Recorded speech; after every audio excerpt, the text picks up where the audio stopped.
This guy never disappoints. I swear. I mean, look at you. You look like $1 million there, Tank. How are you there, Hollis Thomas? We're doing pretty good. How about yourself? I'm doing fantastic. You got the lights go. Hold on one second. For the people on the podcast, Hollis has his amazing gardener's hat on. He's got the lights going around the room. He's in front of his curtain. He's having himself a damn good time, and he's got his damn Skippy awesome sunglasses on. Oh, you look amazing. Thanks, man. I appreciate you. Oh, absolutely, my friend. Absolutely.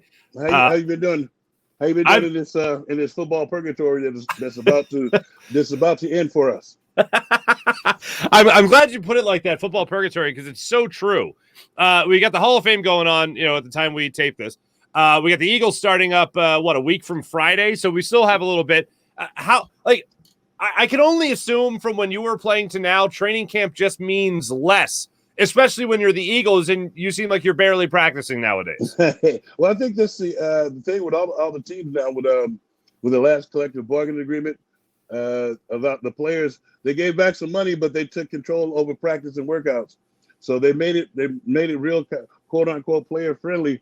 But it's like the only problem I see and the drawback is the soft tissue injuries. Right. Those are the ones you always see. Somebody's got a hamstring or bruise. Those are things you normally get out of training camp because in order to play in an NFL season, you have to practice. You have to practice playing football, and I don't think that's ever going to change. So, But even though that they're going to be able to last throughout the season, but some guys are still going to miss some pertinent games.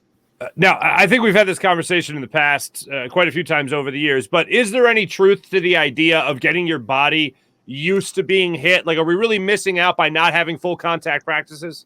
Yeah, you are. You see what's happening. Somebody just had a soft tissue injury, a groin today. You normally get all those out during training camp, but then now they're coming during the beginning of the regular season.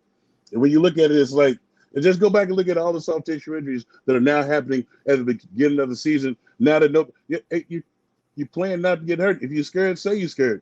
You're gonna play at some point. It don't matter if you get hurt now or when we start playing. It's just I don't know. It's a lightweight soft, and I know a lot of guys don't want it to seem that way. To me, it's lightweight soft because you have to get your body prepared for the grueling season that it's about to go through. So that's the only way to do. You can do all the running you want. You can do all the weightlifting you want, but none of that is going to prepare you for 60 minutes of heart pounding action. Gotcha. So, when it comes to just the Eagles in general, you were down there today looking at the NovaCare complex and looking at how the guys are performing. Who's jumping out to you immediately? And if I had one guess, I think I know who you're going to say first. But go ahead. It's not going to be who you said. Okay, so it's not going to be Jordan Davis. Nah. Right. Well, I do gravitate to the big guys. Who jumped out to me. I've been to a couple of practices. AJ Brown. That's a man amongst boys. It's like I've seen elite receivers, but I've never seen them he's a giant amongst boys, and it's like I've never seen anybody hit with his thickness. It's like he puts you in the mindset of Anquan Bolden, like that size. Yeah, this is hopefully not David Boston before the Salston. But it's like he's real thick and he's like going up and getting the ball. But as you know, the next person I was looking at was my boy Jordan Davis. I saw him clogging up the middle on some of the runs and stuff. Boston Scott got popped on the goal line. Really? Got popped pretty good. So it's like they holding up, but they still getting some licks in. Oh wow! So okay, I was impressed more by the speed that they were going through practice there because that lets me know that they're learning that they've learned how to practice as a squad and get the work done. Because last year it seemed like everybody was feeling their way through it. You know what I mean? It's like now everybody knows where to go. They know what to do. They know when they make a mistake, and I think the mistakes are easier to correct. The one thing that I know that they do a lot of walkthrough and mental reps. Now, walkthrough and mental reps, everybody gets a shot to walk to it and walk through. So you can't say you don't know anything. So when they put you in there, that's your shot to make it. If you screw it up, you SOL. So that's the one thing. That's the one thing that I've noticed that they start doing. where guys can't can no longer be like, I didn't get no time to study last night. But we had a whole 2 hours of studying. You watched somebody do what you're supposed to do, and then you went through and did what you were supposed to do, and you did it slow down and walk through. So now all you gotta do is put it to the game, or practice. Game is more. I feel like game speed is better though. So. Oh, I 1,000 times agree, and you know me, I peaked freshman year in high school, which was also the only time I ever played. So I also bottomed out, I guess, at the same time. Are we making too much, Hollis Thomas? Are we making too much of the Jason Kelce story where he's helping a guy like Jordan Davis, or is that really as helpful as some people are trying to make it out to be? It is helpful when a guy who's played as much as Jason Kelce has played and against the guys who he's played against. That's just being a teammate. That's just being a good teammate, dude. And so it's gonna be guys that you encounter. The guys. Sometimes we used to tell each other when you look like you're doing a double team. Am I leaning that way? And we would tell each other that in a stance. Or how did you know I was about to do a stunt? Well, you were leaning and you shrunk your lineup down, your alignment down. That's stuff that you're supposed to tell a teammate. And if that's gonna make them better and get them to win it, that's all you want. You want to win. And the best way to win is if he knows a lot more than he knew before he got here. So it's I'm just gonna say the only thing that I want to see more of if he has a handle on is the violence with his hands. And the one thing about violence with your hands is sometimes when you come to the sideline, you're gonna be like, the coach will be like, why didn't you get there? You're gonna be like, because I was getting held. I didn't see no flag. So you were not getting held. If they don't call it, it's not holding. So you have to throw them around and make them call holding, or just throw them around and get their hands off you. Because that's the one thing, the transition from college to pros, the speed and the violence with your hands as a defensive lineman. So. One of the things that did stick out to me, it wasn't just from what Jordan Davis had to say about Jason Kelce. It was also what Jason Kelce had to say about Jordan Davis. And one of the things he said was when he's out there, his eyes are wide open. He's taking everything in. You just talked about being able to study and take mental reps and all that. Do you get the sense that this NFL level and this scheme, whatever you want to call it, under Jonathan Gannon, is starting to sink in with Jordan Davis? You know what? It's been the Jonathan Gannon thing. I'm still the jury's still out on Jonathan Gannon. I need to see what he's going to do the first few games of the season. Everybody was talking. I was talking about the Fugazi, the 10th ranked defense that we had. It was like we gave up a lot of long drives in situations where we could have got out the field, got the ball back to our offense, and made the game a lot easier than the hardest that we made it harder than it should have been. Put it that way. And it's like we gave up like. Kind of like the Jets game. I don't know if I talked to you after the Jets game, but in the first half, me and Seth Jordan was pissed. We were like, how do you let a rookie quarterback come and be 12 or 14? And I'm gonna keep on reiterating this: 12 or 14 with 2 touchdowns, and you haven't laid a finger on him. And he's a rookie. You haven't disguised your coverages yet. You haven't done anything innovative or anything creative to get any of your guys loose. As a player, you get sick of that. We're not moving around. I think the one game we started doing a bunch of stunts. I think we had about 6 or 7 sacks. It was like, but we went away from it. That should let you know that the guys enjoy moving around a little bit sometimes. It's not cool being where the offense knows you're going to be in this the opposing team. Like in the playoff game when Tom Brady and Byron Leftwich said, he's like, hey, they're doing the same thing they did last time. We know exactly where they're going to be. So gotcha. So, but I think. The wide-eye part is you heard about Vic Fangio being there, huh? Wait, about that? No, but Vic Fangio being in practice? No, being one of the coaches. Oh, being one of the coaches. Yeah. He likes to get after the quarterback. He likes to be aggressive. So I'm hoping that kind of I'm hoping that rubs off a little bit. I'm hoping that it's an incentive for Jonathan to let him know that if you don't do what needs to be done. So we got somebody else that does what needs to get done. But as far as him taking it in, I think he's taking it. I think he's doing a pretty good job of knowing where he's supposed to be at. Right. I saw a bunch of the defense plays. It was hot out there, so it's kind of hard to keep the sweat out your face and drink water and watched them play too. Were you wearing your hat at practice at least? Yes, I was. That's where I got it at. It was I walked out there. I was like, good God, man. I was like, I'm going to get me a hat, a bucket, either a bucket hat or a straw hat or something to keep the sun on my head. But it was great. It was a great day out there. I was with Timmy from Sandlot. Yes, who I've interviewed before. Great guy. He's from the Delaware, no? Yeah, yes, he's a great kid. I met him when I was doing a golf outing with Shooter McGavin. Oh yeah, what? Christopher McDonald? Yeah, Christopher McDonald, the guy who plays Larry from Three's Company. I wanted to ask him if we could go have a beer at the Regal Beagle, but I don't know how that would have went over. And then Greg Brady, Barry. Oh yeah. I'm losing it. Barry. I can't think of it. But that's incredible. What a day! What a day for Hollis Thomas. And then here you are slumming it with me. Yeah. Well, whatever. Well, if you remember when you and I were on with Josh Ennis at WIP, Christopher McDonald was a guest. Yeah. And I remember asking him about the show Celebrity Ghost Stories. Do you remember this? He said, I remember that, yeah. He said he had a ghost in his house when he was growing up, and it turned out they had like a psychic come in and read the whole vibe and all that stuff.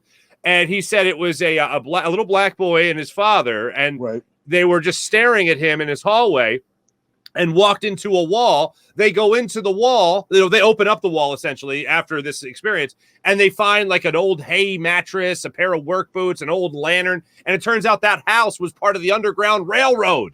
Oh God. How about that? Ah, man. I kind of remember when he said that, because I asked him about that. I told him, I was like, remember we did the radio interview with you? He's like, oh yeah, on the Josh Show. I was like, yes, I was the black guy. Like, wait a minute, what? Yeah, and I remember saying the thing about the celebrity. He's like, yeah, it happened. I came back from a basketball game when I was in 11th grade, and there was just these people standing at the top of my steps, and there you go. So there you go. It gave me chills then. It gives me a little bit of chills now. Last thing regarding the Eagles defense, and I want to talk about some other members of this team. What are you buying into the optimistic theory that Jonathan Gannon will either be a little bit more aggressive this year because he's got better pieces to this puzzle to rush the quarterback, or do you think it'll be things that he drums up schematically for these guys to get after the quarterback and maybe cause some turnovers? I'm not too optimistic. I'm going off of what he's shown me so far. So far, he's shown me he doesn't have the tactical fortitude to do what it takes to put pressure on the opposing team's quarterback. Everything's vanilla. You're dropping it's third and forever, and you rushing 3 and dropping everybody. It's like a glorified 7-on-7. Put pressure on them, get the guy down to get the hell off the field. It's as simple as that. But he's making it more complicated than it should be. I don't. If he shows, put it this way, that's why me and Seth said this exact same thing.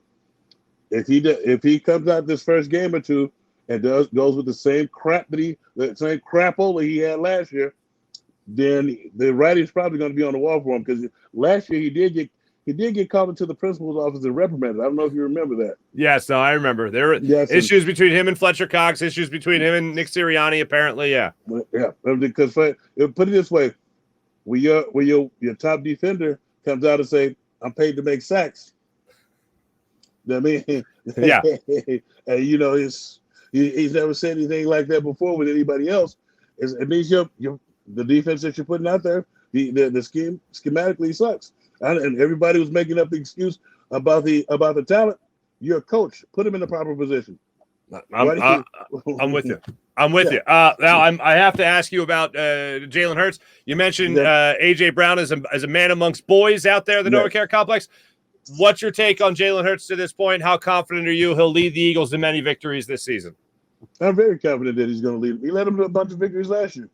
I mean, I think he looks a lot better than he did last year. He's got I'm not going to even say difference. It seems like he's matured a little bit more, and he's taking the right steps in progression. I was cracking up because somebody's like, Gardner Minshew's throwing some dimes out there. It's like, he looks better than Jalen Hurts. I was like, no, he don't. He's like, what do you mean? I was like, he doesn't. It's like he's playing against backups. I was like, either you with us or against us. If you and don't tell me you hope he does well and then you tear him up. I was like, and then when he comes over here, you're gonna be down on all fours kissing his Harry Beanbag. I was like, you just keep that same energy up when he does well. But if you truly want him to do well, act like it. Don't be out there talking all this stuff and be like, oh, he threw an interception in practice. We're talking about practice. We're talking about practice. And I was cracking up. I was like, dude, he's going against the twos. I was like, but I like what I saw of Jalen. There was just a little spat I had with a fan back and forth. But it was way worse than I just gave you, though. I told him Santa Slay is not going to move if everybody's not singing. And that no lip singing either. Wow, of all the things, knowing you could have said, you went the most child-friendly for the NovaCare audience. It was some kids around it, but I was just like, come on, dude. I was like, if you truly believe in our squad, I like the squad we put together. I feel like we built a nice team. This is the first time that we didn't have nothing to bitch and moan about after the draft. It was like, but everybody was trying to find something, and they're steady trying to tear Jalen Hurts down. It's like it'll be his third year. Mm-hmm. It's like, I think if you put it this way, I'm quit saying put it this way. You're good, baby. Note to self. Now, when you look at what he's done so far, we still have 2 years left on a rookie contract to see what he can do. Mm-hmm. Right now, this season right here, we gave him everything he needs to cook.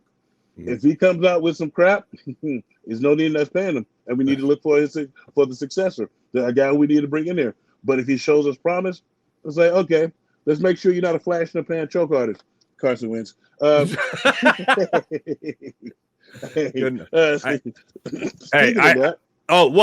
happened with Carson?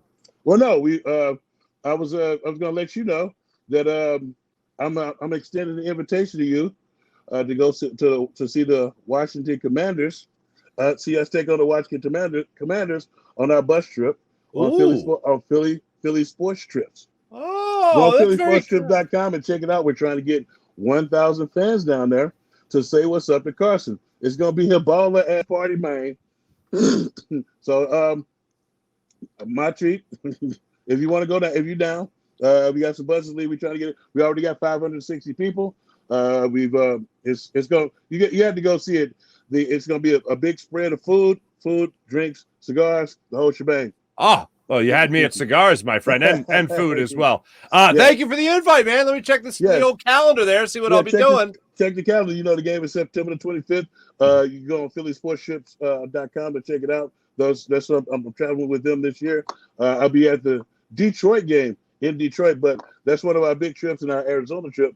But I was given the carte blanche to give you an extended invite to you because you're the type of person that we want to hang with, want to hang with us, Thank and you, show you what we got going. That sounds like a plan, man. That sounds like a plan. Thank you, brother. I appreciate you. No problem. And also, I will be available on a weekly basis. I'm pretty much turned myself into a mercenary. I do a thing with Steve Trevelise on Friday night. So this won't affect any of that on WIP. It's kind of to stick it to the old spike in the keister. Try and stop me.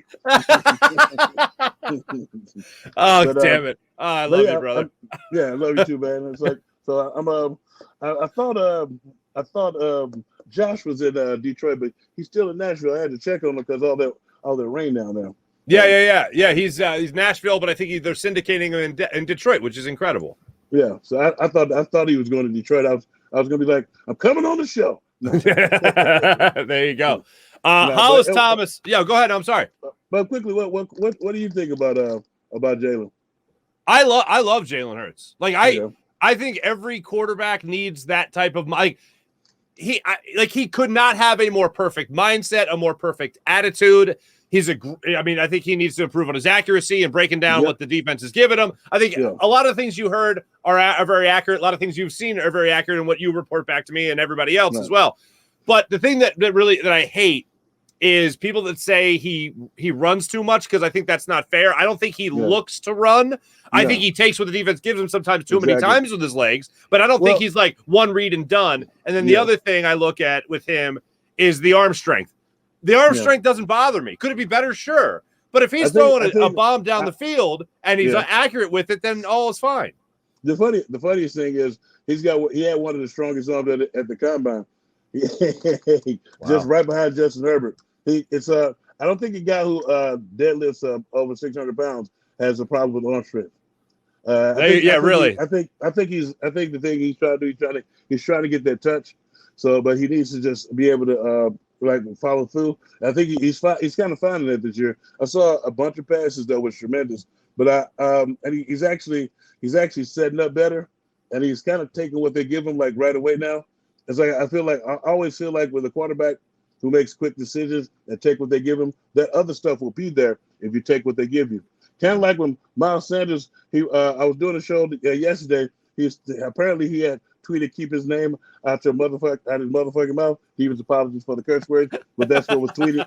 Yes. And I was saying if he hits the hole, he could be one of the most best running backs in the NFL. But since he runs east and west, he can't be the best. I love put that on a T-shirt. That's great. But if you mention his name, he's probably going to tweet at you. There you go.